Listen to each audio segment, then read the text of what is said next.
Chemistry की class में आप सबका स्वागत है।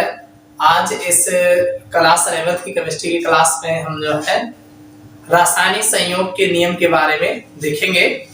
हमारा जो टॉपिक है रासायनिक संयोग के नियम, law of chemical कंबाइनेशन,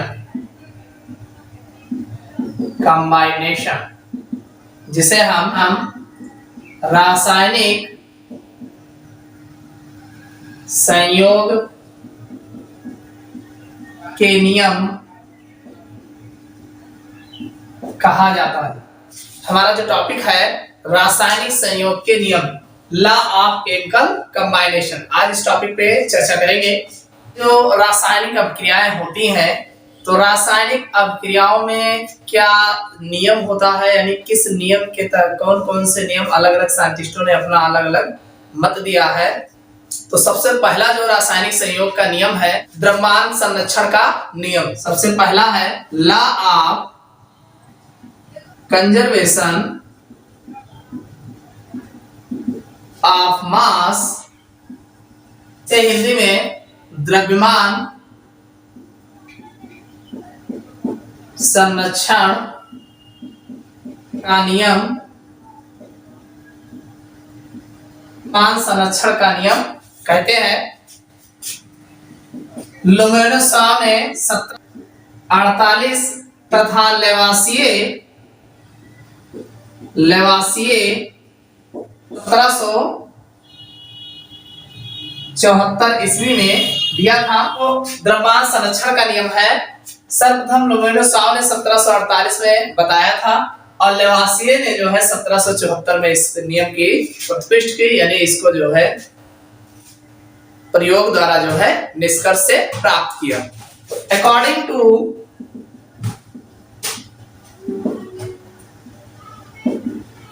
this law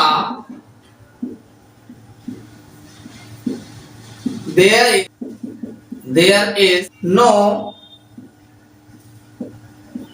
measurable change in the total quantity of matter present in a system when it undergoes a chemical or physical change। इसी को हिंदी में इस नियम के अनुसार जब द्रव्य में भौतिक अथवा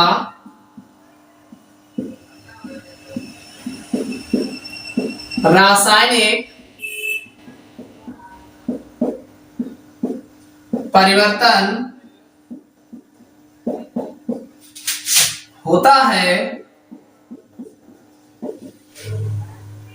तो निकाय की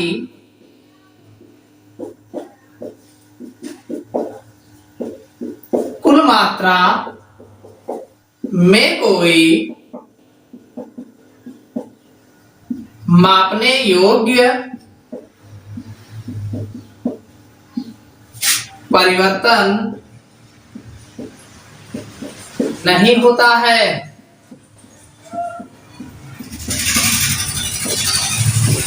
देखिए इनका नियम क्या है। According to this law there is no measurable change in the total quantity of matter present in a system when it undergoes a chemical or physical change।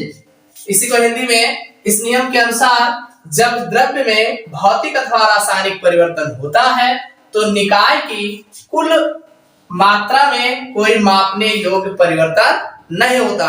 जैसे मान लीजिए कोई द्रव्य है, पदार्थ है, और इस पदार्थ में कोई भौतिक अथवा रासायनिक परिवर्तन किया जाता है, तो परिवर्तन के बाद उसमें जो है कोई मापने योग्य परिवर्तन नहीं होता है। द्रव्यमान संरक्षण का नियम जो कहता है कि इस नियम के अनुसार यदि द्रव्य में भौतिक अथवा रासायनिक परिवर्तन होता है तो निकाय की कुल मात्रा जो होती है, निकाय की कुल मात्रा में कोई परिवर्तन मापने योग्य नहीं होता है। यानी कहने मतलब जब भौतिक या रासायनिक परिवर्तन अगर द्रव्य का किया जाता है, करते हैं, तो उसके मापने में जो उसकी मात्रा होती है, कुल मात्रा होती है, उसमें किसी भी प्रकार का परिवर्तन नहीं होता है। वही लिखा है कि अकॉर्डिंग टू दिस लॉ, इस नियम के अनुसार, there is no measurable changing, यानी इसमें मापने योग्य कोई परिवर्तन in the total quantity of matter present in a system, यानी उस सिस्टम में टोटल क्वांटिटी जो जितनी रहती है पहले से उतनी ही रहती है।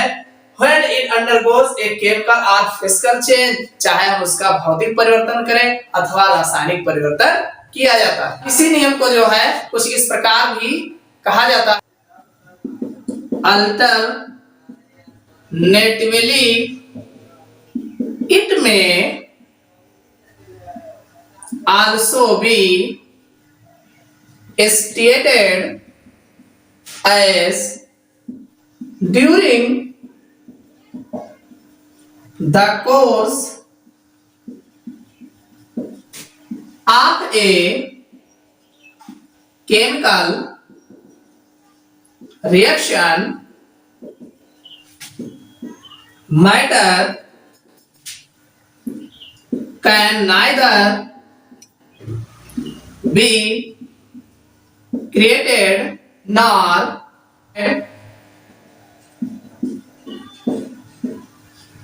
destroyed. However,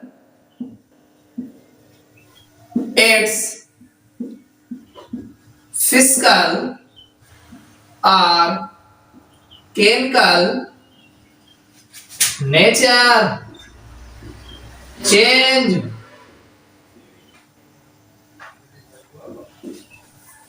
Alternately, it may also be stated as during the course of a chemical reaction, matter can neither be created nor destroyed. However, its physical or nature may change. किसी रासायनिक अभिक्रिया में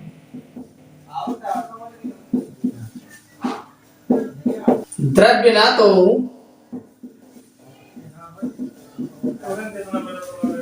उत्पन्न होता है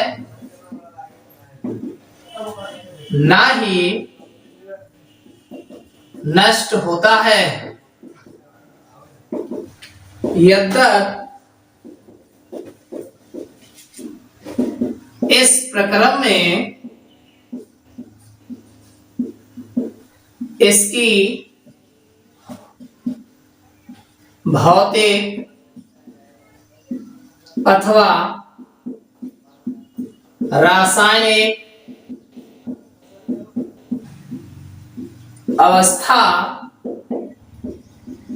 परिवर्तित ही है।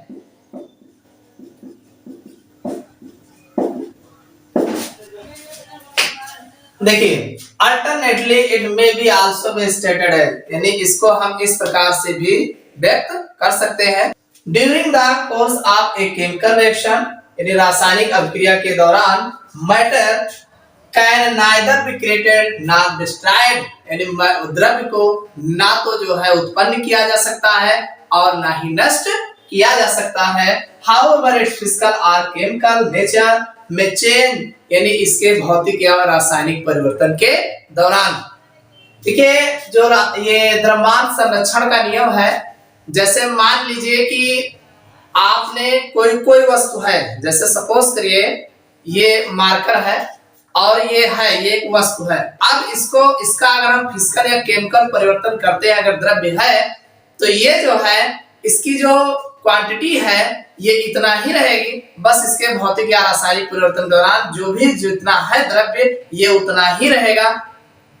भौतिक या रासायनिक परिवर्तन के दौरान इसको हम विलुप्त नहीं कर सकते, ना ही इसको विलुप्त कर सकते हैं और ना ही कोई नया जो है एक्स्ट्रा जो है उत्पन्न कर सकते हैं। तो वही इनका नियम है कि कोई भी अगर पदार्थ द्रव्य है तो उस द्रव्य को ना तो नष्ट किया जा सकता है और ना ही उत्पन्न किया जा सकता है।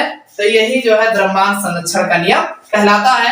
किसी रासायनिक अभिक्रिया में द्रव्य ना तो उत्पन्न किया जा सकता है और ना ही नष्ट किया जा सकता है, बल्कि इस प्रक्रिया में भौतिक और रासायनिक परिवर्तन जो है हो जाते हैं, यानी भौतिक या रासायनिक परिवर्तन ही किया जा सकता है। अब अगर इस नियम के अनुसार देखा जाए, total mass of reactant before the reaction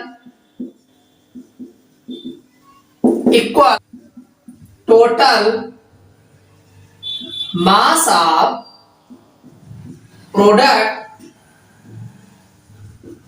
after the reaction. इस नियम के अनुसार अगर देखा जाए तो total mass of reaction before the reaction, यानी अभिक्रिया के पहले जो अभिकारक का द्रव्यमान होता है तो कुल द्रव्यमान अभिक्रिया के पहले अभिकारक का कुल द्रव्यमान बराबर होता है total mass of product after the reaction, यानी अभिक्रिया के बाद जितना उसका मास होता है, द्रव्यमान होता है, उसके बराबर होता है। यानी जब अभिक्रिया होती है तो उसके पहले जितना द्रव्यमान रहता है, अभिक्रिया होने के बाद भी उतना ही द्रव्यमान रहता है। ये द्रव्यमान संरक्षण के नियम को कुछ इस प्रकार से भी देख सकते हैं। जैसे मान लीजिए ये हमारा एक फ्लास्क है और इस फ्लास्क में हमने कुछ पदार्थ जो है लिया है, जैसे ए जो है रिएक्टेंट इसमें लिया,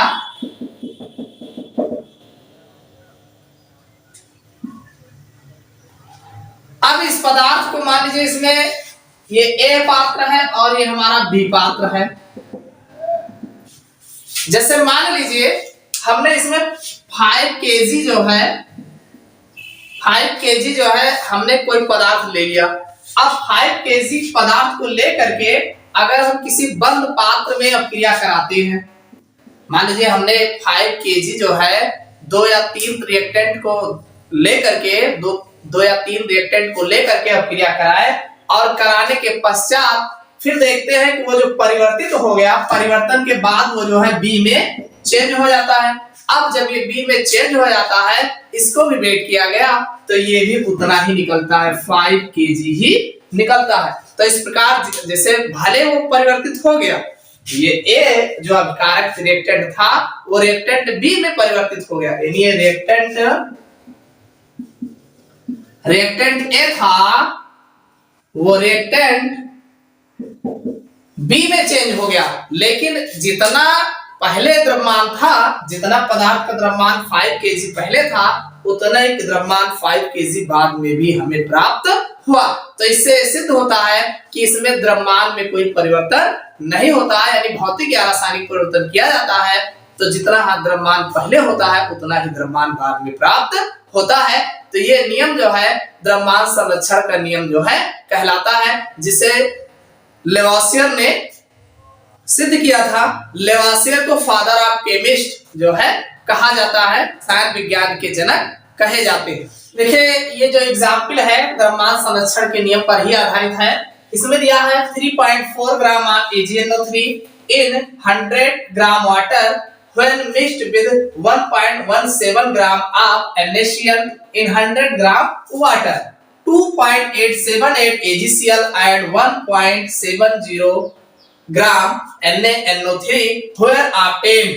To justify that the data proves law of conservation of mass, यानी ये जो डाटा दिया गया है इसमें कहा गया कि 3.4 ग्राम ऑफ AgNO3 यानी AgNO3 जो है वो 3.4 ग्राम है जो 100 ग्राम जल में घोला गया है। और क्या किया गया है मिक्स्ड, यानी उसमें घोला गया, मिक्स किया गया विद 1.17 ग्राम ऑफ NaCl, यानी NaCl जो है 1.17 ग्राम है और NaCl और 100 ग्राम जल में ये अलग घोला गया, यानी एक तो घोला गया है, यानी 100 ग्राम जल में 3.4 ग्राम AgNO3 घोला गया है और दूसरा जो घोला गया है दूसरे में दूसरा जो घोला गया है 1.17 ग्राम NaCl को 100 ग्राम जल में घोला गया है। अब क्या बना है, जब AgNO3 जल में घोला गया तो AgCl बना, ये 2.87 ग्राम बना है। और जब NaCl को 100 ग्राम में घोला गया है यानी मिलाया गया है तो 1.70 ग्राम जो है NaNO3 बना हुआ है। तो इसको सिद्ध करना है, बताना है कि यह द्रव्यमान संरक्षण के नियम की पुष्टि करता है। तो आप जानते हैं according to law of mass conservation, तो रूल्स क्या है, total mass of reactant before the reaction equal total mass of product after the reaction। यानी लॉ ऑफ मास कंजर्वेशन का रूल्स क्या कहता है कि total mass of reactant before the reaction, यानी क्रिया के पहले जो टोटल मास ऑफ रिएक्टेंट और बराबर होता है total mass of product after the reaction, यानी रिएक्शन के बाद भी उसका मास जो है बराबर होता है। AgNO3 plus NaH2 by NaCl H2O और AgNO3, और जो बन रहा है AgCl plus NaNO3 plus H2O, यानी हमने जो रिएक्टेंट्स लिया है AgNO3 NaCl और H2O, और जो हमारा प्रोडक्ट है AgCl NaNO3 और H2O। तो अब ये कितना क्या है, देखिए AgNO3 जो है 3.4 ग्राम, NaCl जो है 1.17 प्लस H2O जो लिया गया देखा जाए तो 100 ग्राम यहाँ पे है और 100 ग्राम उधर है, 200 ग्राम है। अब इसको जो है इधर भी देख लिया जाए, AgCl कितना है, AgCl 2.87 plus NaNO3 1.70 plus H2O, तो टोटल है 200 ग्राम। इसको हम जोड़ लेते हैं, ये इतना इधर आ जाएगा और इधर जो निकल के आएगा, देखिए टोटल मास ऑफ जो रिएक्टेंट का है ये 204.57 है और टोटल मास ऑफ जो प्रोडक्ट बना है ये 204.57, यानी जितना टोटल मास रिएक्टेंट का था उतने टोटल मास जो है प्रोडक्ट का आया है। तो ये रिएक्टेंट और प्रोडक्ट का टोटल मास आया है, इससे ये सिद्ध होता है कि ये द्रव्यमान संरक्षण के नियम की पुष्टि करता है। अगला जो नियम है स्थिर अनुपात का नियम, जिसे लॉ ऑफ कांस्टेंट प्रोपोर्शन कहते हैं। Law of constant proportions, proportion से हिंदी में स्थिर अनुपात का नियम। प्राउस्ट ने दिया, प्राउस्ट 1799 ईस्वी में 1790 था। देखिए स्थिर अनुपात का नियम जो है प्राउस्ट ने 1799 ईस्वी में दिया था। इस नियम के अनुसार according to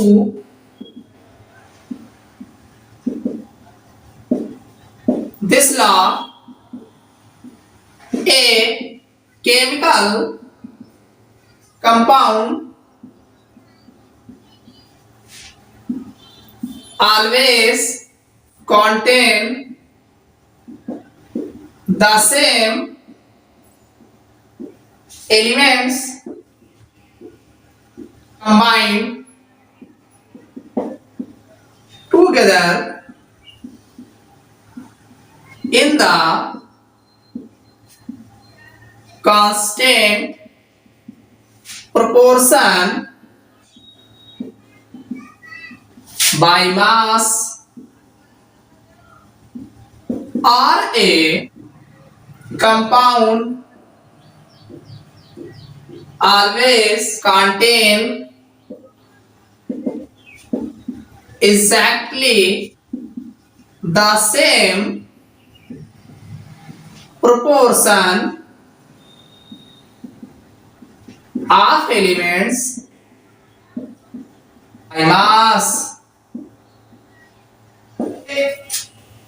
According to this law, इस नियम के अनुसार a chemical compound always contain the same elements combined together in the constant proportion by mass, or a compound always contain exactly the same proportion of element by mass. इस नियम के अनुसार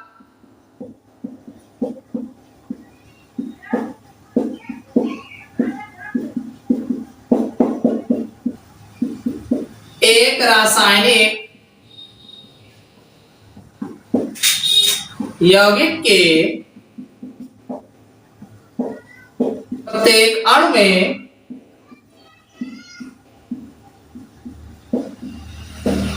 समान तत्व उपस्थित होते हैं तथा उनका द्रव्यमान अनुपात भी निश्चित होता है। अथवा किसी यौगिक का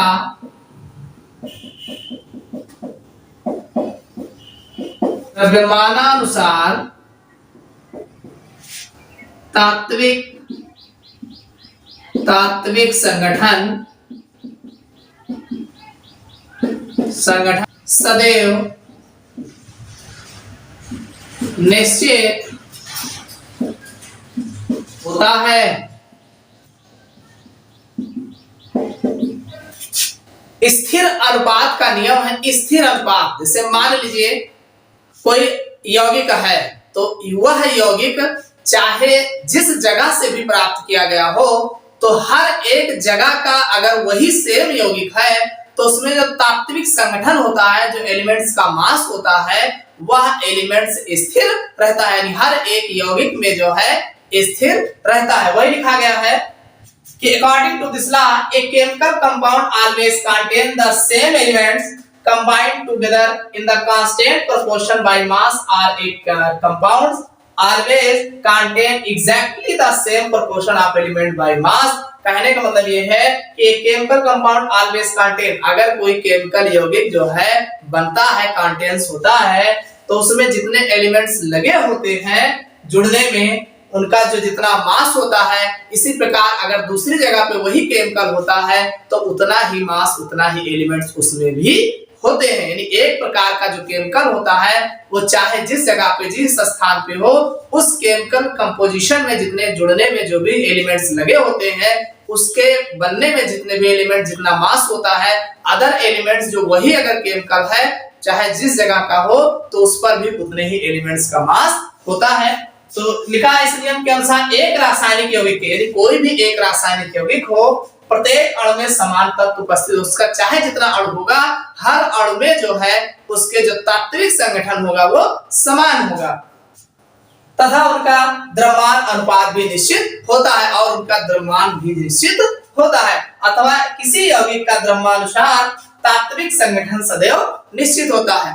यानी हर, अगर जैसे मान लीजिए जल है, तो जल जैसे घर का जल, नल का जल है तो उसका भी फार्मूला H2O होगा। भाई नल का जल है तो उसका भी फार्मूला H2O होगा। H2O में 2 हाइड्रोजन एटम लगे हैं, 1 ऑक्सीजन एटम लगा। अगर आप नदी का जल लेके आओगे तो नदी का जल में भी H2O है, उसका भी फार्मूला H2O, उसमें भी 2 हाइड्रोजन और 1 ऑक्सीजन एटम लगा हुआ। इसी तरीके से समुद्र का जल लेके आओ तो वो भी, उसका भी फार्मूला जो है H2O होगा, और उसमें भी जो है 2 हाइड्रोजन और 1 ऑक्सीजन एटम लगा होगा। तो इसी प्रकार एक दूसरा एग्जाम्पल देखो। फॉर एग्जाम्पल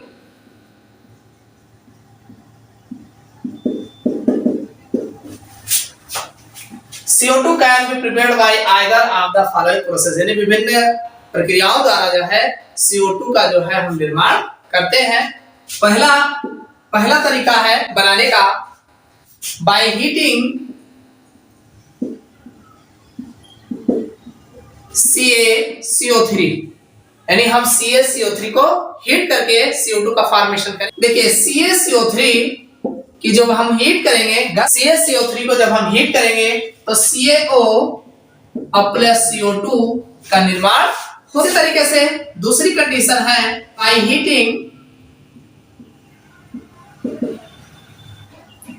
NaHCO3, यानी NaHCO3 को हीट करें, 2NaHCO3 को जब हीट किया जाएगा Na2CO3 plus H2O plus CO2। देखिए जब हम सोडियम बाइकार्बोनेट को हीट करेंगे तब भी हमें जो है CO2 प्राप्त होता है, साथ में Na2CO3 प्लस H2O भी बनता है। तीसरी कंडीशन है by heating carbon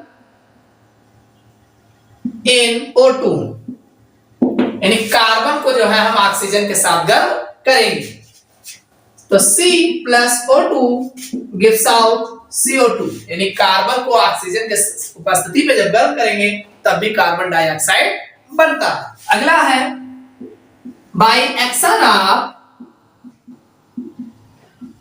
HCl on CaCO3, HCl व CaCO3 की क्रिया द्वारा। तो इसमें भी जो है HCl plus CaCO3 CaCl2 plus H2O plus CO2। देखिए सबसे पहले हमने CaCO3 को हीट किया, CaCO3 के हीट करने पर हमें जो है कार्बन डाइऑक्साइड प्राप्त होता है। दूसरे कंडीशन में हमने NaHCO3 को हीट किया तब भी हमें जो है कार्बन डाइऑक्साइड प्राप्त होता है। इसी तरीके से कार्बन और जो है ऑक्सीजन को हमने मिलाया और जब गर्म किया तो हमें जो है कार्बन डाइऑक्साइड प्राप्त होता है। इसी प्रकार HCl और CaCO3 की जो अपक्रिया कराई गई तब भी हमें CO2 जो है प्राप्त होता है। तो ये जो CO2 हमें अलग अलग प्रोसेस के द्वारा प्राप्त हो रहा है, तो CO2 में कार्बन और जो ऑक्सीजन का तात्विक संगठन है, चाहे इसको आप देख लीजिए, यानी जितने भी CO2 अलग अलग तरीकों से हमें प्राप्त हुए हैं सब में इनका जो तात्विक संगठन है C और O का अनुपात देखा जाए तो कार्बन का जो है ये 12 है और ऑक्सीजन का 32 है। आप चाहे CO2 की बात कर लीजिए, इसमें जो कार्बन एटम्स है इसका एटॉमिक मास जो है ये 12 है और ऑक्सीजन का जो जितना लगा हुआ है वो 32 है। भाई ऑक्सीजन कार्बन का परमाणु भार 12 और ऑक्सीजन का 16 होता है, 16 दूना 32, दो एटम ऑक्सीजन के लगे हैं तो 12:32। यानी अगर देखा जाए तो कार्बन और ऑक्सीजन का जो रेशियो है, चाहे इस कार्बन डाइऑक्साइड की देख लीजिए तो इतना आएगा और चाहे इसका देख लीजिए इतना आएगा और इसका भी देखेंगे तब भी उतना आएगा और इस कार्बन डाइऑक्साइड का चेक करेंगे तो उतना ही आएगा। तो इस प्रकार चाहे जितनी विधियों द्वारा हम किसी यौगिक को बनाते हैं या प्राप्त करते हैं तो उसमें उस तत्व का जो संगठन होता है वो निश्चित होता है। यानी हर यौगिक अलग अलग यौगिक के जो भी यौगिक होता है समान अगर यौगिक है तो उस समान यौगिक में उसके बनने में जो तात्विक संगठन होता है ये निश्चित होता है। यही स्थिर अनुपात का नियम जो है कहता है। यह नियम जो है प्राउस्ट ने 1799 ईस्वी में दिया। इस वीडियो में बस 2 रूल है, द्रव्यमान संरक्षण का नियम और स्थिर अनुपात का नियम, और अगला जो रूल्स है वो हम नेक्स्ट वीडियो में बताएंगे। वीडियो देखने के लिए बहुत बहुत धन्यवाद।